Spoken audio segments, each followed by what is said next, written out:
আজ আপনাদের সঙ্গে শেয়ার করব খুব সহজ পদ্ধতিতে বানানো একটি নাস্তার রেসিপি। এটা গরম গরম চায়ের সঙ্গে দুর্দান্ত লাগবে।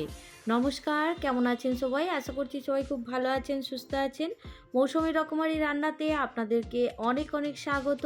প্রতিদিনের মতো আজও একটা দেখুন একদম নরম তুলতুলে, যেন মনে হবে পাউরুটি, সেই রকম একটা রেসিপি নিয়ে চলে এলাম আপনাদের কাছে।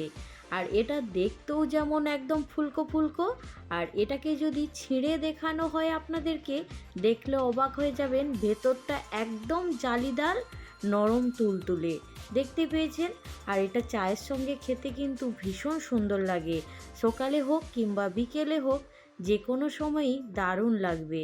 চলুন তাহলে আজকের রেসিপি যদি ভালো লাগে আপনাদের, তাহলে একটা লাইক দিয়ে দেবেন। আজকে যারা প্রথম আমার চ্যানেলে ভিজিট করছেন, আপনাদেরকে যদি এই রেসিপির কোনো অংশ ভালো লাগে, তাহলে আমার চ্যানেলটা সাবস্ক্রাইব করে আমার পাশে থাকবেন। এখানে দেখুন আমি 1 বাটি পরিমাণে আটা নিয়ে নিয়েছি। তো আপনারা যদি এটা ময়দা দিয়ে বানাতে চান সেটাও বানাতে পারবেন, আর যদি হেলদি বানাতে চান তাহলে আটা দিয়ে বানিয়ে নিতে পারবেন। এখানে আমি 1 চামচ ইস্ট নিয়েছি, ড্রাই ইস্ট। এবার দেব 2 চামচ চিনি। মিষ্টির পরিমাণটা আপনারা একটু কম বেশি করে নেবেন। আর এইখানে দেখুন 1 চামচ গুঁড়ো দুধ নিয়েছি। আর এটাকে সব ভালো করে খুব সুন্দর করে শুকনো উপকরণগুলোকে মিশিয়ে নিয়েছি। আর এটা যখন আমি মিশাতে শুরু করছিলাম, সেই সময় ক্যামেরাটা অন করতে ভুলে গিয়েছিলাম, সেই জন্য আমি কিন্তু ক্ষমা প্রার্থী। আর এইখানে অল্প পরিমাণে একটু স্বাদের জন্য নুন দিয়ে দিয়েছি। সেই নুন দেওয়াটা স্কিপ হয়েছে বলে আপনাদেরকে একটু দেখিয়ে দিলাম। এবার দেখুন এইখানে 1 চামচ পরিমাণে রিফাইন তেল নিয়েছি, আর একটা ডিম দিয়েছি। যদি আপনারা ডিম দিয়ে খেতে না পছন্দ করেন, সেই ক্ষেত্রে কি করবেন, 1 চামচের মতো বেকিং পাউডার দিয়ে দেবেন, তাহলে সেটা কিন্তু ডিমের কাজ করে দেবে। তো সেই জন্য দেখুন আপনাদেরকে বলে দিলাম। এবার খুব ভালো করে এই তেল আর ডিম এই শুকনো আটার সঙ্গে এখন মাখিয়ে নিচ্ছি। আর এটা মাখানোর পরে একটু শুকনো আছে। এবার এইখানে আমি হালকা কুসুম কুসুম গরম জল নিয়েছি। যেহেতু এখানে শুকনো ড্রাই ইস্ট আছে, সেই জন্য একটু কুসুম গরম জল নিয়ে এটাকে খুব ভালো করে একটু নরম করে মেখে নেব। যেভাবে আমরা রুটি পরোটার ডো বানাই, সেটার থেকে একটু নরম হবে এটা। যেহেতু এটা একটা নরম তুলতুলে পাউরুটির মতন রেসিপি হবে, সেই জন্য এটাকে কিন্তু একটু নরম করেই মেখে নিতে হবে। তো আমি এইখানে দেখুন খুব ভালো করে এগুলোকে মেখে নিচ্ছি। মেখে নেওয়ার পরে এবার এটাকে ঢাকা দিয়ে রেখে দেব 10 মিনিটের জন্য। আর অবশ্যই কিন্তু এখানে একটু গরম জল দিয়ে মাখতে হবে। আর না হলে একটু গরম জলের মধ্যে ইস্টটা দিয়ে দিলে, ইস্টটা গুলে নিলে, তাহলে কিন্তু বেশিক্ষণ রেস্টে রাখতে হবে না। তো এইখানে 15 মিনিট রাখার পরে দেখুন আটাটা সুন্দর একদম ফুলে গেছে। তো দেখতেই পেয়েছেন নরম তুলতুলে হয়ে গেছে। তো এই রকম নরমভাবেই কিন্তু এটাকে মেখে নিতে হবে। তো এইখানে দেখুন কতটা এখানে একদম ফর্ম হয়ে গেছে। তো এটা খুব ভালো করে ইস্টটা অ্যাক্টিভ হয়ে গেছে। এবার এইটাকে খুব ভালো করে আরেকবার ডলে নিচ্ছি। সুন্দর করে ডলে নেওয়ার পরে এবার এইখান থেকে ছোট ছোট করে লেচি কেটে নেব। একবারও ছোট করে লেচি কাটার দরকার নেই, যেহেতু এগুলোকে একটু বড় করে বেলে নিতে হবে। তবে বেলার সময় আপনাদেরকে একটু দেখিয়ে দেব কী রকম সাইজটা রাখতে হবে। আর যেহেতু একটা ফুলকো ফুলকো বানাতে হবে, সেই জন্য একটু মোটা করে বেলে নিতে হবে। তো আমি এখানে দেখুন 3 ভাগে ভাগ করে নিয়েছি। তারপরে একটা নিয়ে এবার এক্ষুনি একটু হাতে পাক দিয়ে, তারপরে যেভাবে আমরা রুটি বেলে নিই সেইভাবেই শুকনো আটা দিয়ে বেলে নিতে হবে।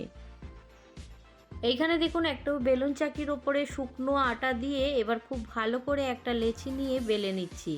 আর এটাকে যেহেতু একটু মোটা করে বেলতে হবে, সেই জন্য খুব তাড়াতাড়ি এটা বেলাও হয়ে যাবে।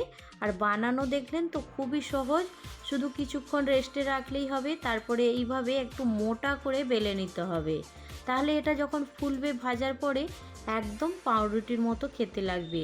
এইরকম একটা ধারালো গ্লাস নিয়েছি, এইরকম প্রায় প্রত্যেকের বাড়িতেই থাকে। আর না হলে একটা বাটি নিয়ে নেবেন, আর এইভাবে সাইজ করে কেটে নিলে ঠিক একরকম সাইজেই এইগুলো রেডি হয়ে যাবে। তো আমি এখন দেখুন তাড়াহুড়া করে এইগুলোকে একটু কেটে নিচ্ছি। আর একবার একটু সামনে থেকে আপনাদেরকে একটু দেখিয়ে দিলাম, তো দেখুন সাইজটা এইরকম মোটা থাকলে তাহলে কিন্তু নাস্তাগুলো বেশ নরম তুলতুলে হবে। তো আমি এখানে বেশ কয়েকটা একদম কেটে রেডি করে নিয়েছি। তারপরে প্যান গরম করে প্যানের মধ্যে অল্প পরিমাণে একটু রিফাইন তেল দিয়ে দেব। একদম ডুবো তেলে ভাজার দরকার নেই, অল্প তেলেই কিন্তু এগুলো বেশ সুন্দরভাবে ভাজা হয়ে যাবে। তেলটাকে একটু গরম করে নেওয়ার পরে গ্যাসের ফ্লেমটাকে লো করে দিয়েছি, তারপরে এগুলোকে ছেড়ে দিয়েছি তেলের মধ্যে। এবার দেখুন উল্টে পাল্টে যেভাবে আমরা লুচি পরোটা ভেজে থাকি ঠিক সেইভাবে উল্টে পাল্টে একটু লাল করে ভেজে নিতে হবে।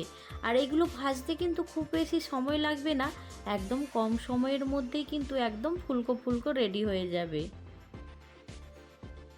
বেশ কয়েকটা আমি তেলের মধ্যে ছেড়ে দিয়েছি আর গ্যাসের ফ্লেমটাকে এখন মিডিয়াম টু লোয়ে রেখে দিয়েছি। আর দেখুন ফুলতে শুরু হয়ে গেছে, দেখতেই পাচ্ছেন কত সুন্দর ফুলছে। এই সময় কিন্তু গ্যাসের ফ্লেমটাকে একদমই লো করা যাবে না, সেদিকে একটু খেয়াল রাখতে হবে। আর এইভাবেই উল্টে পাল্টে লাল করে ভেজে নিতে হবে।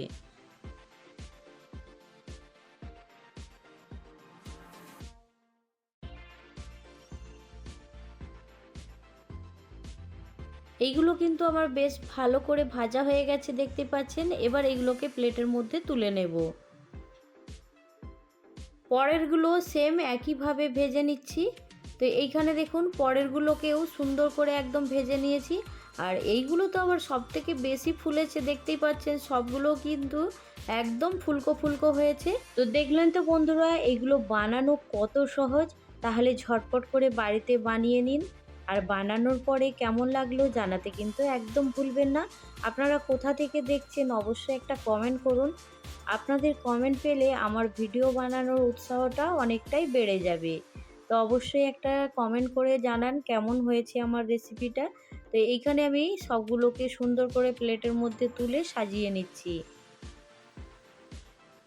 তো আজকের রেসিপি যদি আপনাদের ভালো লাগে তাহলে অবশ্যই একটা লাইক দিয়ে দেবেন।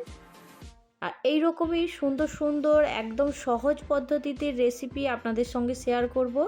আপনারা পাশে থাকবেন, আপনারা পাশে থাকলে তবে আমি এগিয়ে যেতে পারবো। অবশ্যই পাশে থাকবেন সবাই। আজকের রেসিপি এইখানেই শেষ করছি। পরবর্তী রেসিপি নিয়ে খুব তাড়াতাড়ি আরও একটা নতুন ভিডিওর সঙ্গে দেখা হবে। সবাই ভালো থাকবেন, সুস্থ থাকবেন, বাই।